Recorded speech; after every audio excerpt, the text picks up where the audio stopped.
I'm a Worlock. Harry Potter fans will recall that Worlocks are of a sort of old English magician. So I want to take you to 2025, and let's look back at what has happened and whether publishers' fears did in fact kill innovation. I think that most publishers, like most of us, want a comfortable life. And I think that most publishers would like to be living in the high margin years of academic publishing of the mid 1990s with no suggestion of change. But change, as we've heard this afternoon, is going to come and come very rapidly indeed. So I regard OA, I regard open access and many of the things that we've been talking about this afternoon as a chapter one in a longer book of change, a much longer story. And that story is all about open science, and it's all about the way networks work. So my thesis is that networks put pressure upon intermediaries.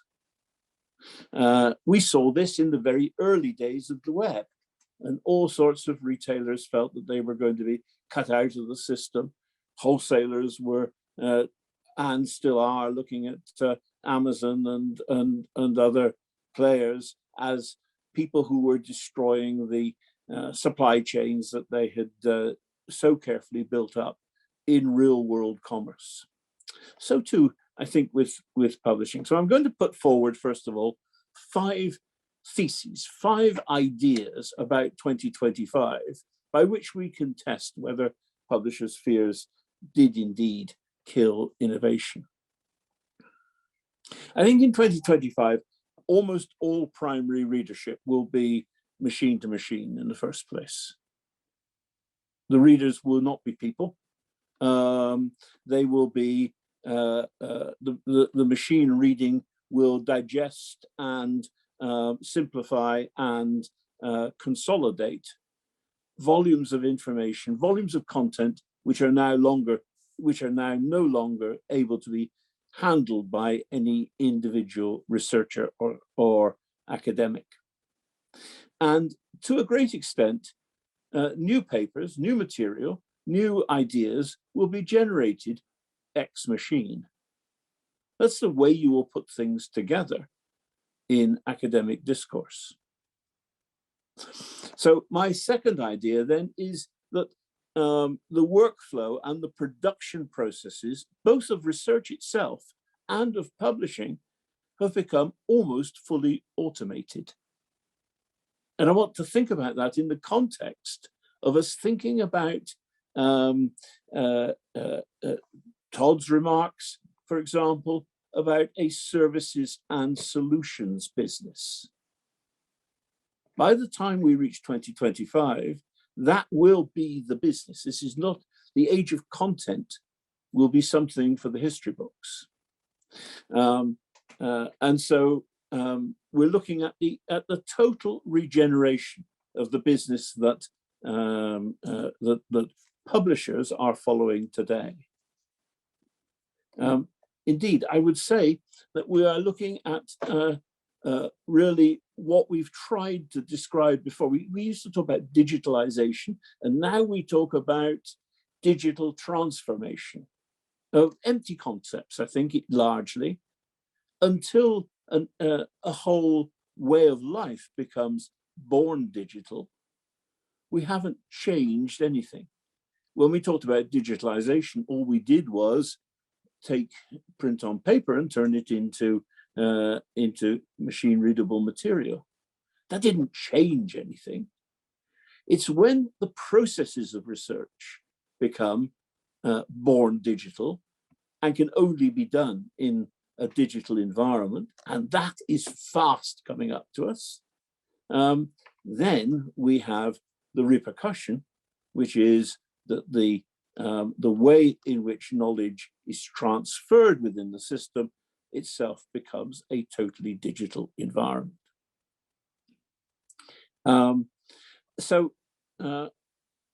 my third precept is really this, that in that world, 2025, not only are we creating material digitally, but we are publishing it digitally in a self-publishing environment.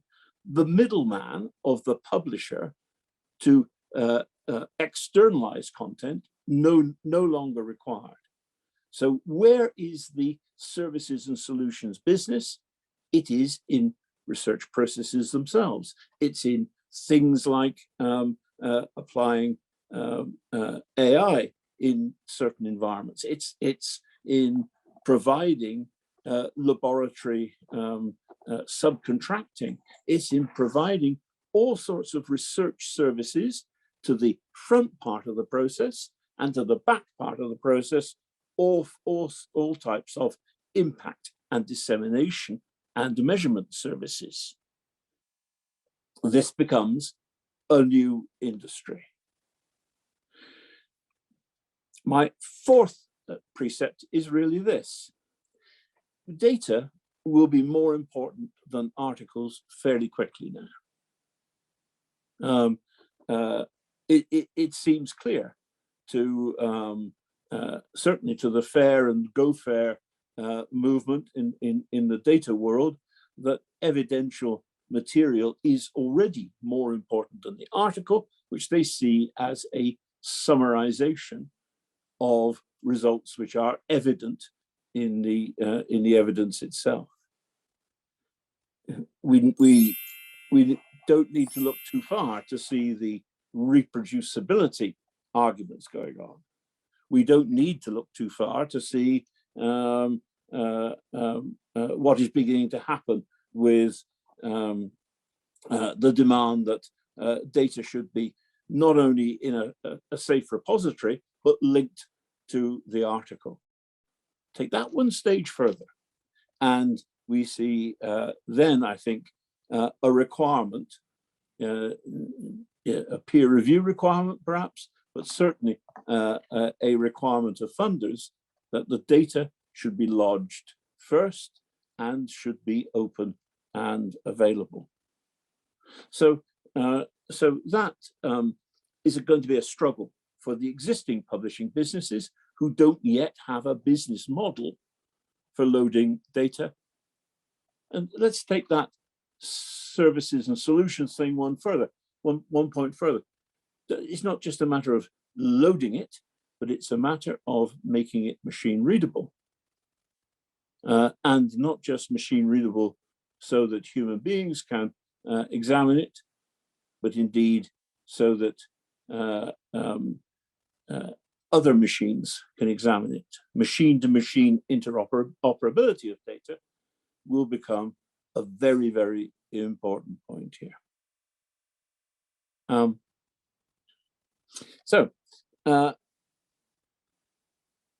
Here we have a group of points which are all about process, and they're all about services and solutions. But all around us at the present time, we have publishers who in many ways are trying to hold on to the 1990s by building a replica in terms of licensing arrangements, in terms of transformative agreements, to build a replica of the big deal world that so many in their minds yearn still to belong to. I urge them, because they are great people and many of them close friends of mine, to rebuild that thinking. The last area, which I think we have to concentrate on, is metrics. Metrics are going to be hugely important, but they won't be the metrics I think that we think we have at the moment. The lifelong measurement of impact is a hugely neglected area. This year, we've had 2 physicists receiving the Nobel Prize for Physics just a week ago, both of them in their 80s, whose papers were largely unrecognized when they appeared in the 1970s and early 1980s. The importance of their work and its significance has grown with the years. And we sometimes think that we can put a marker on things at a point of peer review and at the point of publication, and then we can move on, and somehow we have characterized the nature of that research for life. I think it is very seldom the case that that is valid. So we must look for innovation. I see huge amounts of innovation in the academic publishing marketplace. Very little of it, of course, comes from existing publishers, the best of whom tend to buy innovators after the innovation. That's a very valid thing to do. One cannot dispute that. But there is huge innovation going on.